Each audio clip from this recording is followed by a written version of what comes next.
Okay तो hello students, तो start करते हैं भाई आज का टॉपिक। तो आज का टॉपिक हमारा है पोलराइजेशन। ठीक, ये सीबीएसई में नहीं है तो मैं मेंशन कर दे रहा हूँ, नॉट इन सीबीएसई। ये भाई जेई और नीट के लिए है सिर्फ।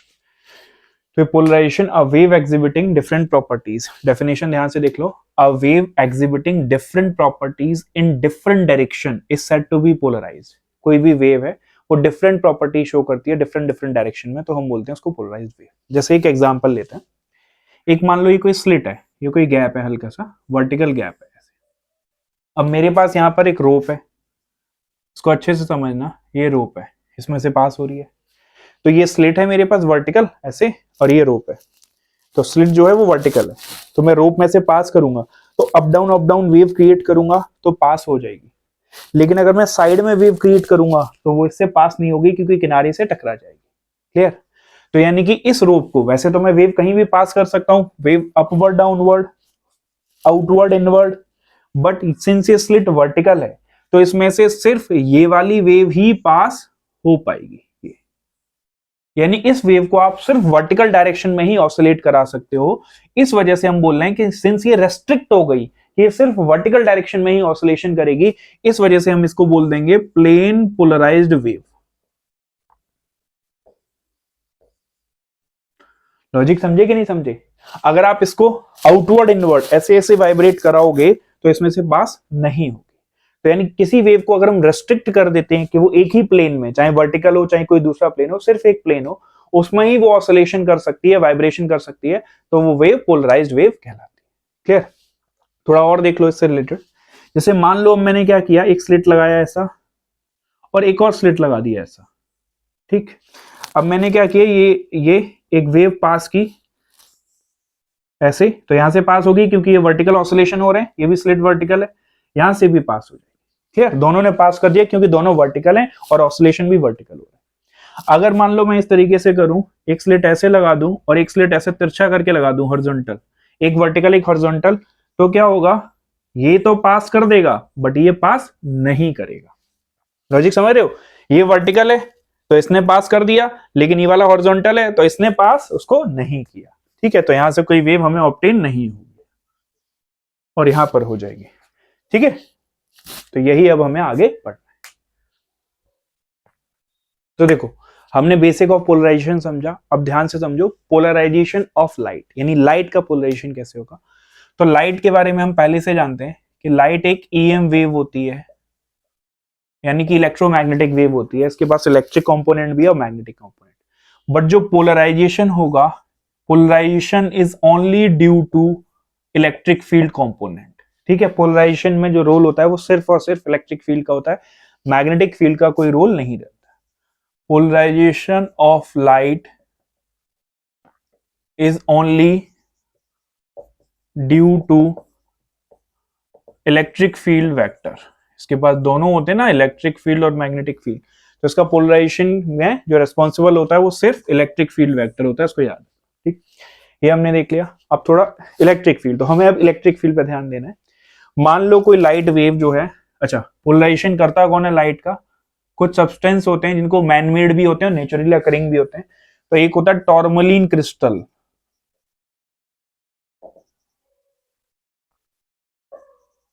टॉर्मलिन क्रिस्टल जो होता है वो पोलराइजेशन करता है।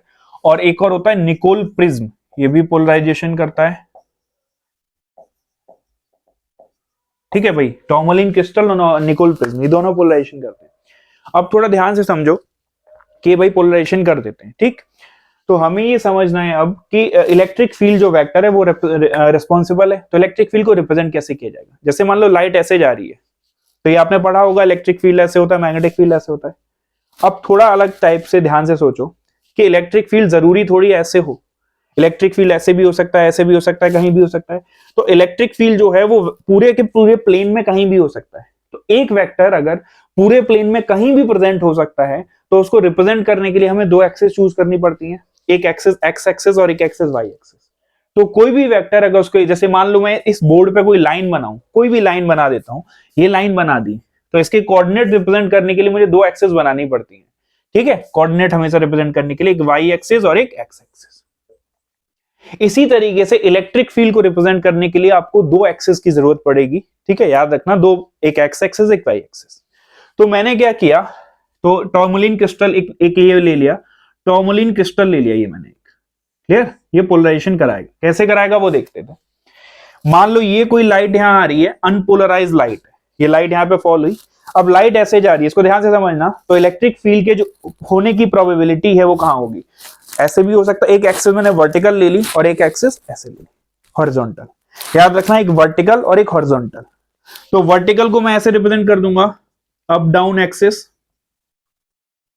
और जो आउटवर्ड इनवर्ड है ये वाली आउटवर्ड इनवर्ड, आउटवर्ड इनवर्ड, तो इसको मैं डॉट से रिप्रेजेंट करूंगा ऐसे, याद आया कि नहीं, डॉट और सर्कल से रिप्रेजेंट करते हैं तो इसको डॉट से। तो ये दो एक्सिस हो गई हमारी, ये हमारी लाइट जा रही है, ये लाइट जा रही है, इसके दो हैं, एक ये और एक आउटवर्ड इनवर्ड। तो अब इस ये जो है ये पोलराइजर है हमारा, क्या है ये पोलराइजर। ये क्या करेगा, पोलराइजर क्या करता है, पोलराइजर सिर्फ उस कंपोनेंट को पास करता है जो इसकी एक्सिस के पैरेलल होता है, ठीक है भाई। देख लो फिर से ध्यान से, यहां पर लाइट के दो कंपोनेंट है, एक ये वाला है अपवर्ड डाउनवर्ड, ये एरो ऊपर नीचे, और एक ये वाला, क्लियर, ये दो, एक ऐसे और एक ऐसे। तो जब इसमें से ये जाएगा तो इसकी एक्सिस तो ये वाली है, तो ये वाला कंपोनेंट पास हो जाएगा और ये वाला कंपोनेंट पास नहीं होगा, ये हट जाएगा। तो जब यहां लाइट आपको मिलेगी तो उसके पास सिर्फ एक ही कंपोनेंट बचा होगा जो कि इसकी एक्सिस के पैरेलल होगा, ये वाला, और ये जो डॉट वाले कंपोनेंट है ये हट जाएंगे, ठीक है, क्योंकि वो पोलराइज हो गई है इसी एक्सिस में। तो इसको हम बोलेंगे प्लेन पोलराइज्ड लाइट,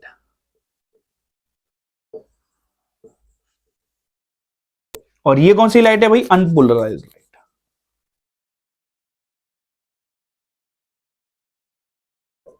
ठीक है, तो क्लियर हो गया भाई, सिंपल समझना है कि जो टॉर्मोलिन क्रिस्टल है निकोल प्रिज्म, वो सिर्फ उसी कंपोनेंट को पास करता है जो उसकी एक्सिस के पैरेलल होते हैं, ठीक।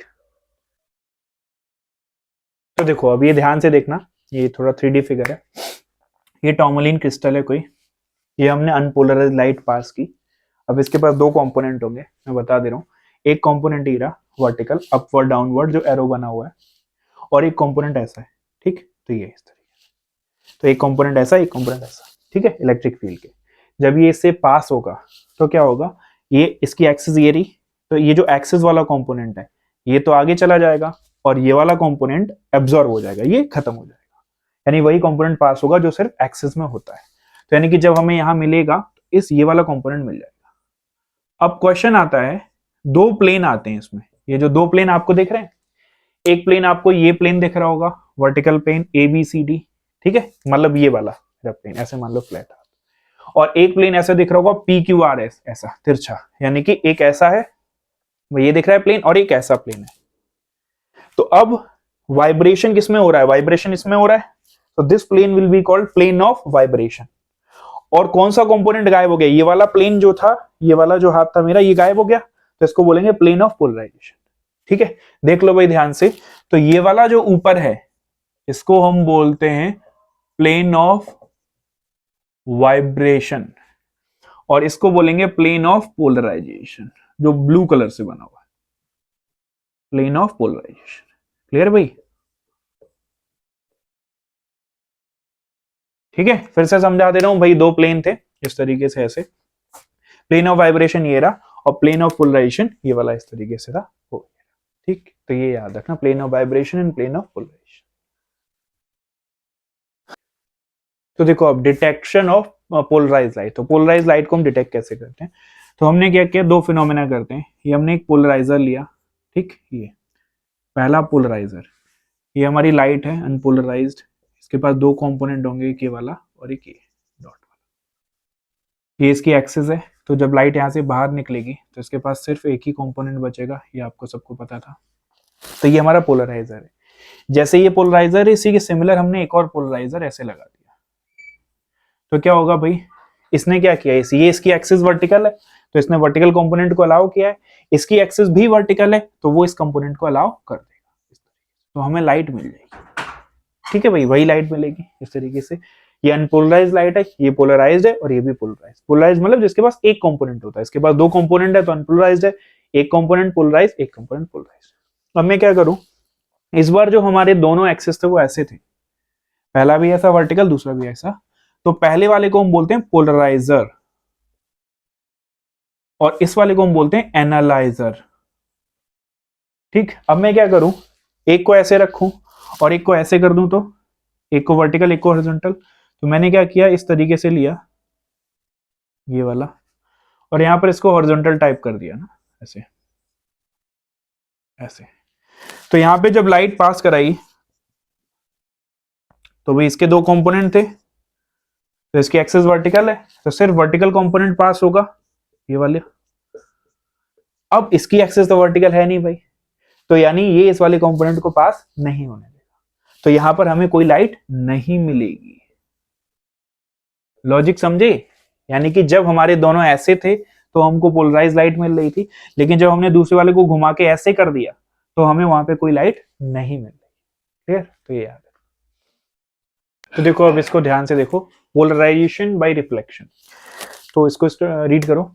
When unpolarized light is reflected from the boundary of two media, then the reflected light is partially polarized. कोई भी मीडिया में, मतलब ये मान लो आपने कोई ग्लास ले लिया, ठीक है, और ये एयर ले लिया हमने, यहाँ पे लाइट गिरेगी तो होगा क्या, कुछ हिस्सा रिफ्लेक्ट कर जाता है, कुछ रिफ्रैक्ट कर जाता है। तो वही बोल रहा है कि जब भी लाइट रिफ्लेक्ट करेगी, ये जो रिफ्लेक्टेड लाइट होगी ये पोलराइज्ड होगी,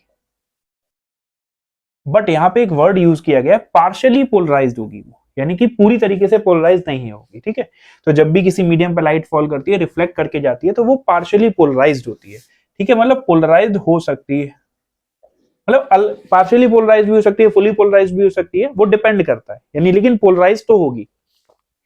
अब सेकंड स्टेटमेंट पढ़ोगे तब थोड़ा ज्यादा क्लियर होगा, ये नोट करके लिखना ही बहुत इंपॉर्टेंट है। हमें ये पता चल गया कि जब भी लाइट किसी मीडियम पे गिरती है तो जब वो रिफ्लेक्ट करके वापस जाती है तो वो पार्शियली पोलराइज होती है। अब क्या होता है, हमने एक्सपेरिमेंट किया तो उसमें ये चीज पता चलती है, जब लाइट एक पर्टिकुलर एंगल पर गिरती है, पर्टिकुलर एंगल पर, उस वक्त जो रिफ्लेक्टेड लाइट होती है वो कंप्लीटली पोलराइज हो जाती है, and that particular angle of incidence is called polarizing angle. ठीक है, इस स्टेटमेंट को ध्यान से पढ़ो। At a particular value of angle of incidence the reflected beam is completely polarized, completely polarize हो जाती है वो, और इस एंगल को हम बोलते हैं पोलराइजिंग एंगल। ठीक है, ये मैं ड्रॉ करके बता रहा हूं, देखो ध्यान से।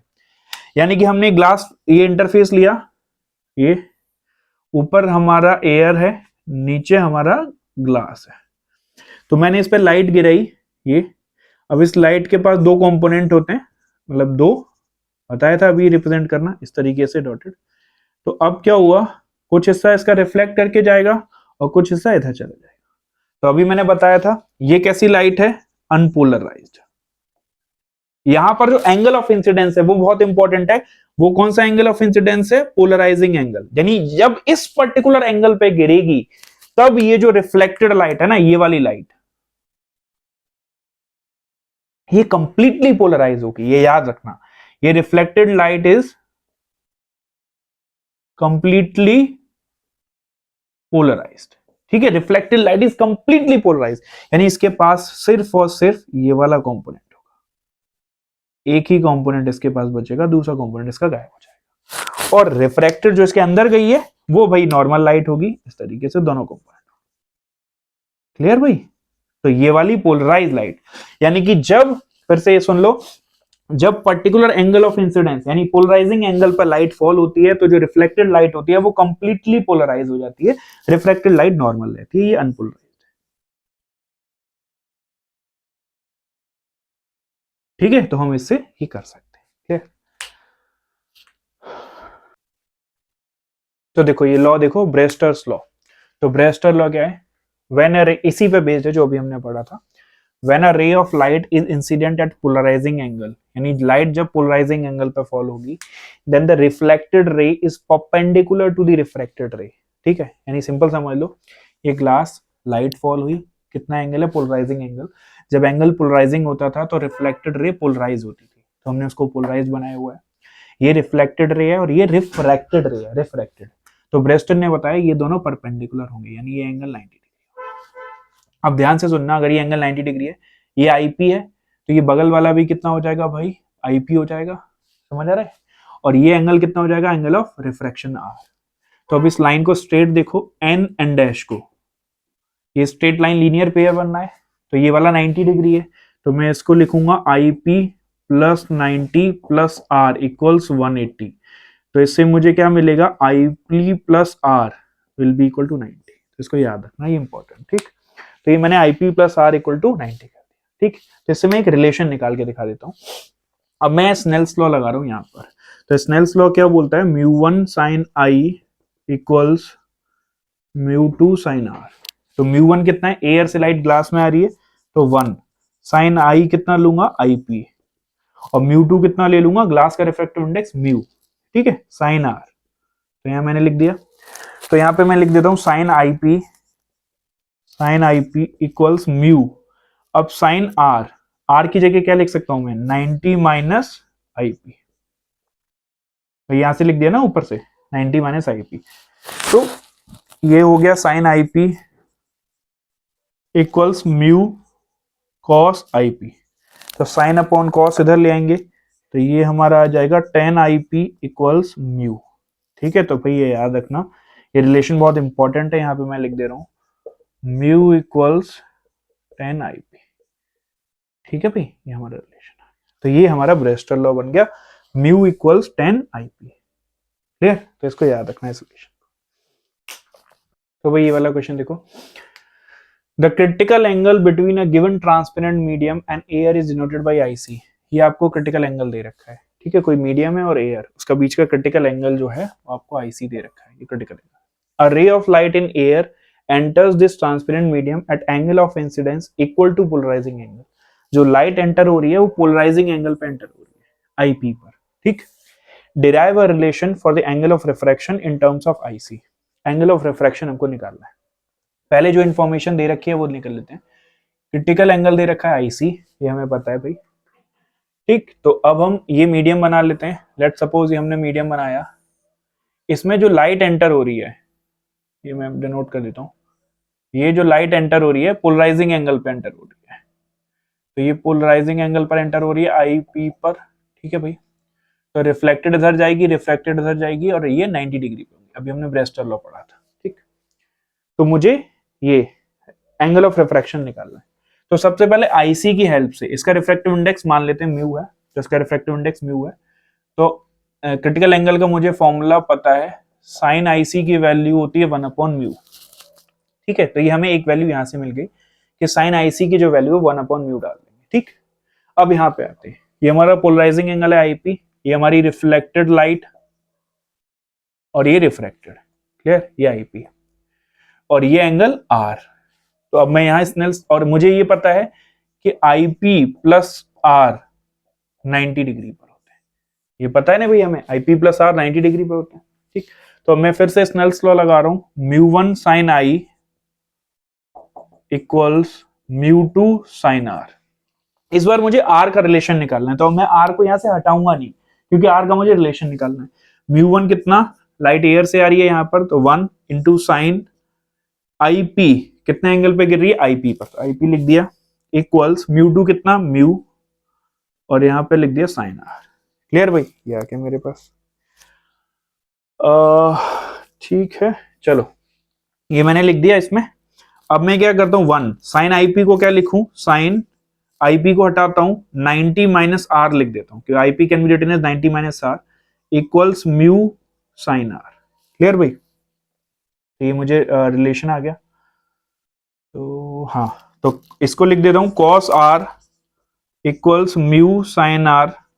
तो इससे मुझे क्या मिल गया भाई, 10 आर कितना, sine upon cos 1 upon mu मिल गया, ये मिल गया। अब मैं 1 बाई म्यू को क्या लिख सकता हूं, साइन आईसी। तो 10 आर को क्या लिख दूंगा मैं, 10 आर इज साइन आईसी। तो इससे मुझे आर कितना मिल गया, आर इक्वल्स, ये बताओ, 10 इनवर्स साइन आईसी। तो this is our R, so R equals 10 inverse sine IC, ठीक है। तो ये हमारा रिलेशन। तो देखो अब हमें ये समझना है मालेस लॉ, ठीक। तो ये क्या होता है, जैसे मान लो हमारे पास कोई पोलराइजर है, इसको ध्यान से समझना इंपॉर्टेंट है। ये पोलराइजर है, यहां से मैंने अनपोलराइज लाइट भेजी, तो ये तो अनपोलराइज लाइट है, तो इसकी इंटेंसिटी मान लेता हूं मैं I1, लिख देता हूं I0। ठीक, तो ये जब यहां से पास होके जाएगी तो इसके पास एक ही कंपोनेंट बचता है ना, इसके पास दो दो कंपोनेंट होते हैं, आपको याद होगा। तो जब यहां से पास होके जाती है तो इसके बाद एक ही कंपोनेंट बचेगा, तो यहाँ पे इंटेंसिटी जो है ऑटोमेटिकली हाफ हो जाएगी। याद रखना ये अनपोलराइज लाइट है, अनपोलराइज लाइट की इंटेंसिटी I0 है। जब ये इससे पास होके जाएगी तो एक ही कंपोनेंट बचेगा, तो इंटेंसिटी हो जाएगी हाफ। फिर आगे मान लो एक एनालाइजर रखा हुआ है, ऐसे ये एनालाइजर रखा हुआ है कुछ इस तरीके से कि जो पोलराइजर है और जो एनालाइजर है इनकी जो एक्सिस है, ये पोलराइजर और एनालाइजर ऐसे तिरछा रखा हुआ है, इनकी एक्सिस में जो एंगल है वो थीटा है। तो जब यहां से लाइट निकलेगी, यहां पे इंटेंसिटी I1 थी, यहां पे इंटेंसिटी I2 हो गई, ठीक है, जो कि हाफ हो गई। तो यहां पर जब इंटेंसिटी निकलेगी I3, तो वो कितनी हो जाएगी I2 cos square theta, cos square theta कितनी हो जाएगी भाई I2 cos स्क्वायर थीटा। याद रखना इंटेंसिटी I0, यहां पर I0/2 हो गई, और यहां पर इंटेंसिटी होगी I2 जो यहां पर थी इंटू cos स्क्वायर थीटा। ठीक है, याद रखना, क्यों, रीजन समझ लो। इंटेंसिटी जो होती है वो हमें पहले से पता है, intensity is proportional to amplitude square. तो यहां पर एम्पलीट्यूड हमारा A है, दोनों के बीच में एंगल कितना है थीटा। तो यहां पर जब मेरा एम्पलीट्यूड A होगा और यहां पर एंगल अगर थीटा है, तो यहां पर इसका कंपोनेंट बचेगा ना केवल A cos थीटा। तो अगर यहां एम्पलीट्यूड A है और ये एंगल थीटा है, तो यहां पर एम्पलीट्यूड सिर्फ कितना बचेगा A cos थीटा बचेगा। और इंटेंसिटी एम्पलीट्यूड का स्क्वायर होती है, तो यहां पे कितनी होगी cos स्क्वायर थीटा। क्लियर, तो ये याद रखना रिजल्ट। तो भाई ये वाला क्वेश्चन देखो, a polariser and an analyser are oriented so that the maximum light is transmitted. Polariser और एनालाइजर ऐसे रखे हुए हैं ताकि उनसे मैक्सिमम लाइट जाए। अभी हमें पहले ही पता है मैक्सिमम लाइट कब जाती है, याद है आपको कि नहीं, कि भाई एक पोलराइजर ऐसा रखा होता है और इसी के पैरेलल अगर एनालाइजर रखा होता है, तो यहाँ पे लाइट मैक्सिमम जाती है। और मिनिमम लाइट कब जाती है, जब पोलराइजर ऐसा रखा हो और एनालाइजर इसके परपेंडिकुलर हो।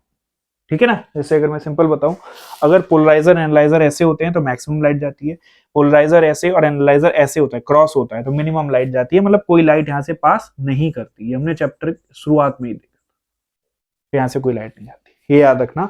इस केस में मैक्सिमम लाइट और इस केस में मिनिमम लाइट। तो अब क्वेश्चन हमारा क्या बोल रहा है, polarizer and analyzer oriented so that the maximum light is transmitted. इसका मतलब शुरुआत की कंडीशन में ये हमारा पोलराइजर है और ये हमारा एनालाइजर है, ऐसे रखे हुए हैं। ठीक भाई, ठीक है, मान लिया। तो इनके बीच में एंगल कितना डिग्री है, 0 डिग्री, पैरेलल है। तो यहां तक हो गया। What will be the intensity of the outcoming light when analyser is rotated bye 60 degree. अब वो बोल रहा है अगर हमने एनालाइजर को 60 डिग्री रोटेट कर दिया, तो पोलराइजर को एज इट इज रखा ऐसे, एनालाइजर को 60 डिग्री रोटेट कर देता हूं मैं। ठीक है भाई, तो एनालाइजर को 60 डिग्री रोटेट कर दिया, तो इनके बीच में जो एंगल था, बताया था आपको, एंगल 60 डिग्री हो गया। तो अब मुझे बतानी है, तो यहां से इंटेंसिटी, इनिशियल इंटेंसिटी कितनी मानूंगा, I0। क्यों, क्योंकि यहाँ गिवन है initially intensity of the unpolarised light is I0। तो इनिशियल इंटेंसिटी मानी I0, यहां पर इंटेंसिटी कितनी होगी I0/2, क्योंकि भाई हाफ कर देता है वो। अब यहाँ पे इंटेंसिटी कितनी हो जाएगी I0/2 into cos square theta.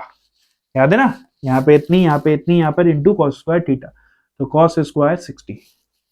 तो कॉस स्क्वायर 60 कितना आंसर आ जाएगा, cos 60 इज हाफ, तो हाफ का स्क्वायर हुआ 1/4। तो फाइनल जो इंटेंसिटी बाहर निकलेगी that will be I0/8। Okay, तो भाई ये वाला क्वेश्चन देखो, लास्ट क्वेश्चन है। Two polaroids are crossed to each other. Cross का मतलब होता है भाई ऐसे क्रॉस, तो यानी ये और ऐसे, तो यानी एंगल कितना है 90 डिग्री। तो दो हैं शुरुआत में, एक ये है और ये ऐसे है, तो भाई इनके बीच में जो एंगल है वो 90 डिग्री है, याद रखना। Now one of them is rotated through 60 degree. अब ध्यान से सुनना, पहले एंगल 90 डिग्री था, अब इसको हमने 60 डिग्री रोटेट किया। तो अगर हमने इसको 60 डिग्री रोटेट किया, दूसरे वाले को ऐसे 60 डिग्री रोटेट कर दिया, तो भाई पहले एंगल आपका ऑलरेडी 90 डिग्री था, तो पहले एंगल 90 डिग्री था, अब कितना रोटेट कर दिया 60 डिग्री। तो 60 डिग्री रोटेट कर दिया, तो कितना, अब एंगल कितना बचा हमारा, दोनों के बीच में 30 डिग्री। ये सबसे इंपॉर्टेंट पार्ट है भाई, पहले ही 90 डिग्री था ना, अब इसको रोटेट किया 60 डिग्री, तो इनके बीच में कितना एंगल बन जाए आपके पास, 30 डिग्री। याद रहेगा भाई, 60 नहीं ले लेना है, 30 डिग्री रहेगा। तो अब हमें बताना है what percentage of the incident light will pass, कितनी हमें कितनी परसेंटेज लाइट हमें बाहर मिलेगी। तो कैसे करते हैं, यहाँ से इंटेंसिटी आई नॉट, यहाँ पर आपको बताया था आई नॉट बाई 2 हो जाती है, और यहाँ पर इंटेंसिटी कितनी हो जाती है, I naught by 2 cos square theta. Theta कितना लेना है, 30 डिग्री। तो ये मैं सॉल्व कर दे रहा हूँ, तो it will be I naught by 2 cos square 30 degree, it will be I naught by 2 यानी कि √3/2 का स्क्वायर, तो it will come out to be 3 I naught by 8। तो इसको सॉल्व करोगे तो 0.375 आई नॉट, ये आ जाएगा आंसर। लेकिन उसने पूछा परसेंटेज, तो जब आप इसका परसेंटेज कैलकुलेट करोगे तो इसका परसेंटेज आ जाएगा 37.5%। क्लियर है भाई, तो इतनी इंटेंसिटी है, तो जब परसेंटेज कैलकुलेट करोगे तो it will come out to be 37.5%। Okay, so this is the end of this video. Okay then bye.